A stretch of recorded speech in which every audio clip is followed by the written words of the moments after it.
Bienvenue sur les podcasts à l'éveil de soi-même. Des podcasts qui apparaissent sur ton chemin pour mieux comprendre, pour favoriser la prise de conscience et s'éveiller.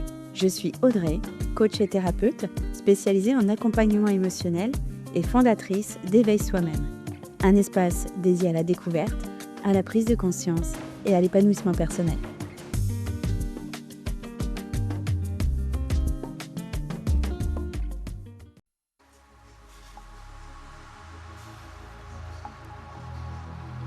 Alors avant de commencer cet épisode, j'aimerais prendre un petit moment pour vous remercier. Merci à vous qui m'écoutez, que vous soyez là depuis mes premiers épisodes ou que vous découvriez ce podcast aujourd'hui. Merci pour votre présence.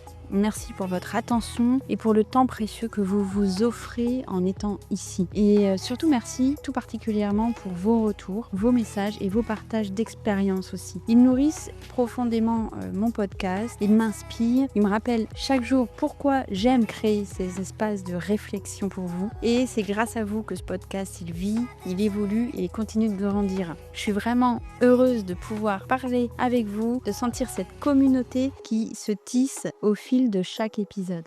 Alors aujourd'hui, j'aimerais t'emmener dans un espace que beaucoup d'entre nous évitent instinctivement, c'est celui du conflit. Rien que le mot conflit peut faire monter une tension dans le corps, la gorge qui va serrer, le ventre qui se noue, le cœur qui accélère. Rien qu'à l'idée d'aller se confronter à quelqu'un ou d'exprimer ses ressentis. Pour certains, le conflit, ça évoque un danger, la perte de contrôle, la peur de blesser, la peur d'être rejeté aussi. Et pour d'autres, sans être réellement conscient d'une peur ou d'une blessure, ça va être un terrain inconnu qui va générer des émotions qu'on ne sait pas toujours accueillir. Et l'inconnu, ça fait peur. Et pourtant, le conflit, il fait partie de la vie. C'est le signe que quelque chose cherche à s'exprimer, à se rééquilibrer, à se transformer. Le conflit, c'est pas synonyme de rupture. C'est au contraire un point de rencontre. C'est un moment où deux personnes, donc deux vérités, vont se croiser, parfois maladroitement, parfois fortement, intensément, mais toujours avec un potentiel de clarification au bout. Dans cet épisode, on va explorer ensemble comment apprivoiser le conflit plutôt que le fuir. Comment comprendre ce qui se passe aussi dans ton corps, dans ton système nerveux, dans ton histoire personnelle. Et comment transformer ce moment inconfortable en un espace d'authenticité, de limites claires, de confiance et parfois même de rapprochement.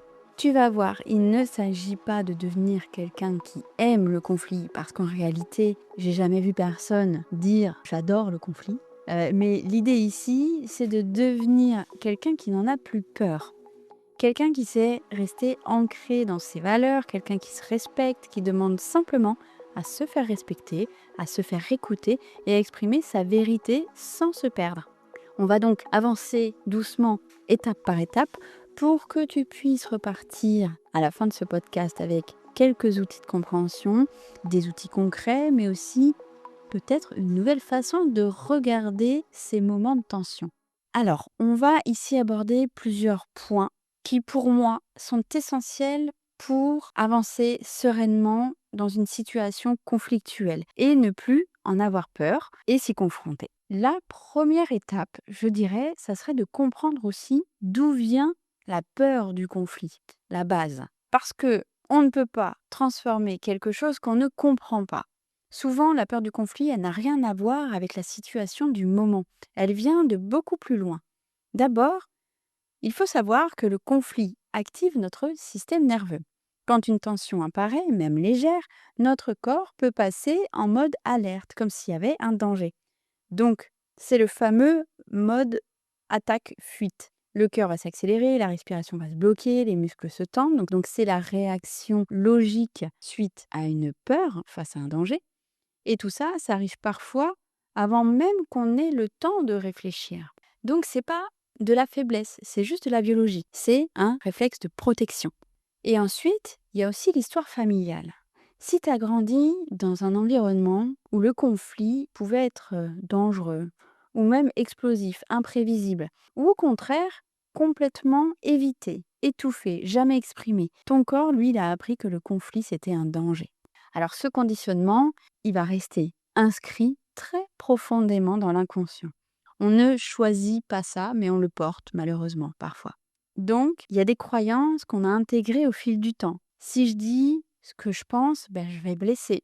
Si je pose une limite, on va peut-être m'abandonner. Si je vais au conflit, c'est risquer de perdre quelque chose. Donc ces phrases, on ne se les dit pas forcément toujours consciemment, mais elles guident nos réactions. Elles nous poussent à éviter, à arrondir les angles et à nous suradapter. Et c'est là que c'est important de normaliser cette peur. La peur du conflit, c'est pas un défaut, c'est pas un manque de courage, c'est pas un problème de personnalité, c'est un mécanisme de protection. Ton corps, il essaie simplement de te garder en sécurité avec les outils qu'il connaît. Alors, quand tu comprends ça, tu peux déjà commencer à regarder le conflit un peu différemment. Non plus comme une menace, mais plutôt comme un espace où ton système nerveux, lui, va réagir par habitude. Et une habitude, ça se transforme doucement, avec conscience, avec des outils, avec du soutien. Et cette première étape, c'est vraiment celle qui va ouvrir la porte à tout le reste en fait. De comprendre, reconnaître, normaliser. À partir de là, tu peux commencer à apprivoiser le conflit plutôt que de le craindre. La deuxième étape, c'est d'apprendre à revenir dans ton corps parce que face au conflit, c'est pas ton mental qui réagit en premier, c'est ton système nerveux. Donc ça, on l'a bien compris. Et avant même que tu essayes et que tu aies le temps de réfléchir, ton corps, il va se mettre en mode défense. Il va avoir instinctivement une respiration courte, des épaules qui vont se tendre, se monter, le ventre qui va se contracter, peut-être une boule à l'intérieur qu'on va ressentir.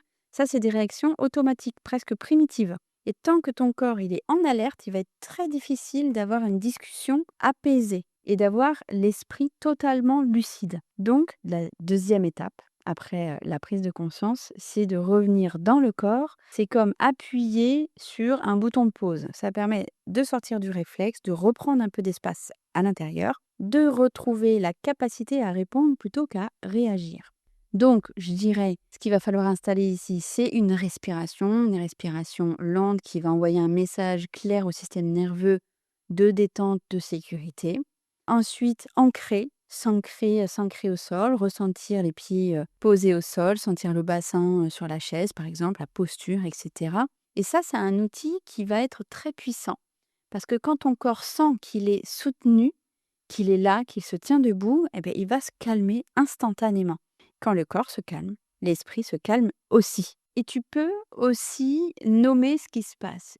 Dire intérieurement, en pleine conscience, ou même à voix haute si c'est possible, voilà, je me sens comme ci, je me sens comme ça, je me sens tendue, je vais prendre un instant. Nommer ce qui se passe, c'est déjà commencer à réguler. Ça permet de sortir du tourbillon intérieur, de remettre un peu d'ordre dans ce que tu es en train de vivre. Et c'est là que tout peut changer. Le conflit deviendra moins menaçant comme ça, quand ton corps se sentira plus en sécurité. T'es plus dans la fuite ni dans la défense. T'es dans la présence. Et depuis cet espace-là, tu vas pouvoir écouter, poser une limite, dire ce que tu ressens sans te perdre. Revenir dans ton corps, c'est vraiment la base. C'est ce qui va te permettre de rester toi, même quand la situation, elle est inconfortable. Un autre point important, la troisième étape, c'est de changer complètement de manière dont on va regarder le conflit. Parce que tant que ton cerveau il va associer le conflit à un danger, ton corps il va réagir comme si il devait se protéger. Dans cet espace-là, il va être impossible d'être dans l'écoute, dans la nuance ou même dans la clarté. Alors dans ce cas-là, je vais t'inviter à faire un petit déplacement intérieur, à passer de ton message dans ton cerveau qui va te dire que le conflit est une menace à le conflit est une information. Le conflit, c'est pas une attaque personnelle, ce n'est pas quelqu'un qui te dit t'es mauvaise, t'as tort, t'es pas assez. Le conflit, c'est simplement un signal. C'est un signal qu'un besoin n'a pas été exprimé d'un côté comme de l'autre, qu'une limite n'a pas été respectée d'un côté comme de l'autre, ou qu'une émotion n'a pas été entendue, pareil, des deux côtés. C'est toi, chez l'autre ou chez les deux. Quand tu commences à voir le conflit comme ça, il va devenir beaucoup moins effrayant. Il devient même un espace de vérité. Ça va être un moment où chacun va pouvoir remettre de la clarté, dire ce qui est important, ajuster la relation. Parfois, c'est même un espace de réparation. Parfois, on a besoin de passer par là. C'est un espace de rééquilibrage. C'est juste un espace où on va se dire enfin les choses. Et j'aime, moi, beaucoup cette phrase où on dit « ce n'est pas contre moi, mais c'est pour nous ». Ça change tout. Ça remet de la coopération là où il y avait de la tension, ça remet de l'humanité là où il y avait de la peur. Quand tu vois le conflit comme un dialogue, même un dialogue un peu inconfortable, tu vas reprendre du pouvoir. Tu n'es plus en train de survivre à la situation, tu es en train de participer à une conversation qui peut améliorer la relation, clarifier tes besoins ou simplement te permettre d'être plus aligné avec toi-même. Donc, redéfinir le conflit, c'est vraiment un pivot. C'est ce qui va transformer un moment redouté en un moment utile, un moment où tu peux te rencontrer toi-même et rencontrer aussi l'autre autrement. Un autre point important, qui est la quatrième étape, c'est d'apprendre à poser des limites sans agressivité et surtout sans culpabilité. Parce que souvent, ce qui nous fait peur dans le conflit, c'est pas seulement la tension, c'est l'idée de devoir dire non, de devoir décevoir ou de risquer de blesser l'autre. Alors, on va se taire, on va encaisser, on va s'adapter. Mais à force de faire ça, on s'éloigne de soi-même et la frustration finit par exploser ou par s'accumuler silencieusement. Donc poser une limite, c'est pas attaquer, c'est pas rejeter, c'est simplement dire voici où je me sens bien, voici où je me sens plus bien. C'est un acte de clarté, pas un acte d'agressivité. Une des clés les plus simples, c'est d'utiliser le «je» plutôt que le «tu». Le «tu» va mettre l'autre sur la défensive. «Tu m'énerves», «tu ne m'écoutes jamais», «tu fais n'importe quoi». Le «je», lui, il parle de ton ressenti, de ton besoin et de ton espace intérieur. Il va ouvrir la porte du dialogue au lieu de la fermer. Donc, par exemple, je me sens dépassée par une situation, j'ai besoin d'une pause. Je préfère qu'on en parle calmement. Je ne suis pas disponible pour ça maintenant. Ça, ce sont des phrases simples, mais elles peuvent tout changer. Elles posent juste un cadre sans accuser. Elles expriment un besoin sans attaquer. Et c'est exactement là que repose l'un des principes fondamentaux de la communication non violente, parler de soi depuis son propre ressenti plutôt que d'accuser l'autre.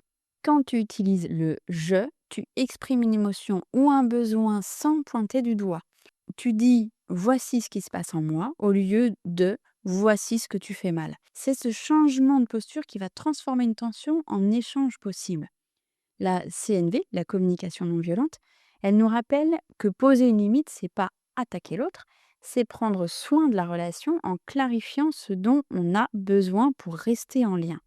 Et puis en matière de communication, puisqu'on est sur ce sujet, il y a quelque chose aussi d'important, aussi je trouve, c'est de dire non sans se justifier excessivement. J'ai souvent remarqué qu'on avait tendance à se justifier, à s'excuser, à expliquer pendant 10 minutes le pourquoi on ne veut pas ça, pourquoi on peut pas ci, pourquoi on n'a pas envie, pourquoi on pose une limite. Et moi, la première, parfois, je fais comme ça. Mais en fait, une limite, elle n'a pas besoin d'un roman pour exister. Elle a juste besoin d'être claire et j'aimerais qu'on puisse retenir ça ici. Que poser une limite, c'est prendre soin de la relation. Parce que une relation où tu t'effaces, où tu te suradaptes, où tu t'oublies, c'est pas une relation équilibrée.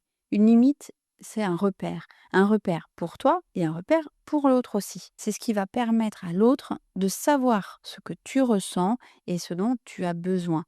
Quand tu poses une limite avec calme, avec respect, avec clarté, tu n'abîmes pas la relation. Au contraire, tu vas la rendre plus vraie, plus juste et plus authentique. La cinquième étape, c'est aussi d'apprendre à écouter vraiment. Et quand je dis écouter, je ne parle pas d'attendre que l'autre ait fini pour pouvoir répondre. C'est plutôt, je parle d'une écoute qui ouvre, qui apaise, qui désamorce. Une écoute qu'on appelle active. Une écoute qui change l'atmosphère d'un conflit en quelques secondes. Parce que dans la plupart des situations tendues, l'autre n'a pas besoin d'avoir raison, il a juste besoin d'être entendu. Parfois, je vais prendre un exemple, un enfant qui va être en colère, on essaye systématiquement de trouver une solution. Or cet enfant, il a juste besoin d'être entendu. Il n'a pas besoin qu'on lui trouve des solutions spécialement. Donc, changer ce regard aussi sur les besoins qu'il y a derrière. Être entendu, être reconnu, validé dans ce que l'autre ressent. Et quand quelqu'un se sent entendu, la tension va baisser immédiatement. C'est presque mécanique. On estime que l'écoute active, elle peut réduire la moitié de la charge émotionnelle d'un conflit, rien qu'en montrant à l'autre je t'écoute, je comprends, je suis là, j'entends. Une manière très simple d'y arriver, c'est de reformuler. pas pour répéter mot pour mot, mais pour montrer à l'autre que tu as capté l'essentiel. Par exemple, si je comprends bien, tu te sens frustré.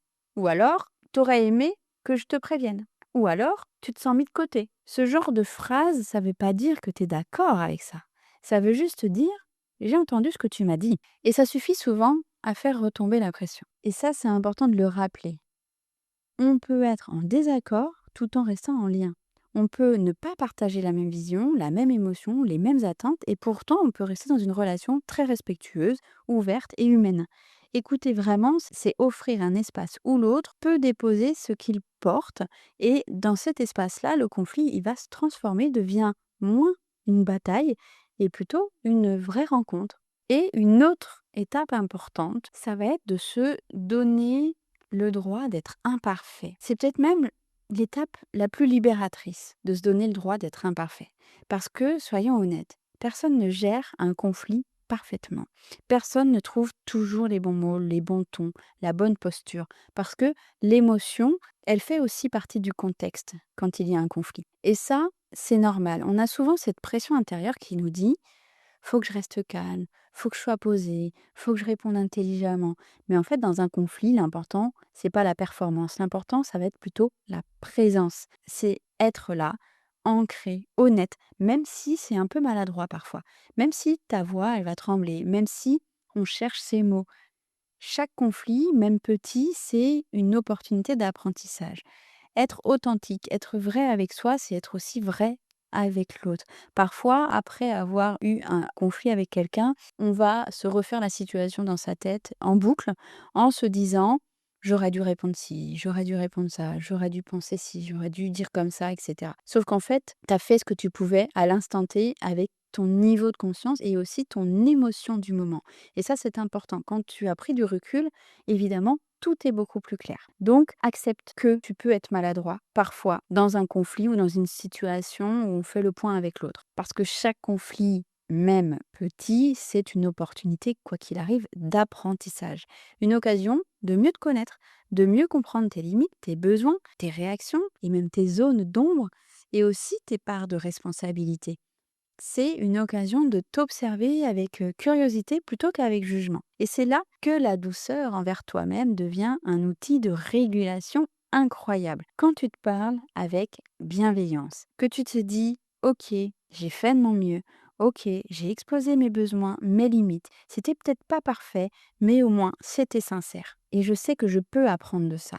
Là, ton système nerveux, il va se détendre. Tu sors de la honte, de la culpabilité ou de l'autocritique et tu reviens dans un espace où tu vas pouvoir respirer, réfléchir, ajuster les choses, te donner le droit d'être imparfait ou imparfaite, c'est accepter que finalement tu es un être humain. Et c'est depuis cet espace-là, humble et vrai, que tu peux vraiment progresser.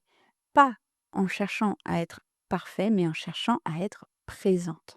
Alors donc pour terminer, j'aimerais que tu te rappelles une chose essentielle. Avoir peur du conflit ne veut pas dire qu'il y a quelque chose à réparer en toi. C'est une réaction profondément humaine. Un moment où deux personnes ou deux univers vont se heurter parfois, mais qu'ils cherchent surtout à se comprendre. Quand tu apprends à rester avec toi-même dans ces instants, à écouter, à poser une limite, à dire ce qui est vrai pour toi, tu te reconnectes alors à cette force tranquille qui t'habite déjà finalement. T'as pas besoin d'être parfaite, ni de tout contrôler. Tu as simplement besoin d'être présente, ancrée, honnête, avec ce que tu ressens. Et petit à petit, tu vas voir que le conflit, il va perdre son aspect menaçant. Il va devenir un espace où tu peux te respecter davantage, te faire entendre et parfois même renforcer les liens qui comptent pour toi. Et souviens-toi que chaque conversation difficile peut devenir une porte ouverte vers plus de clarté, plus de liberté, plus de toi dans ton authenticité. Alors je te remercie d'avoir partagé ce moment avec moi. J'espère que toutes mes clés et tout ce que je vous ai partagé aujourd'hui étaient clairs pour vous. N'hésitez pas, envoie-moi un message si tu le souhaites, si tu veux qu'on échange ensemble sur certains points. Pense aussi à liker et à partager si ce sujet t'a plu, peu importe sur quelle plateforme tu m'écoutes, tu pourras liker et partager. Et ça, c'est important pour moi aussi pour faire grandir la communauté. Et surtout, pour terminer et pour conclure, je voudrais te dire de prendre soin de toi, parce que c'est important, prendre soin de toi, pour ton corps, prendre soin de ta voix intérieure, parce que tu le mérites vraiment.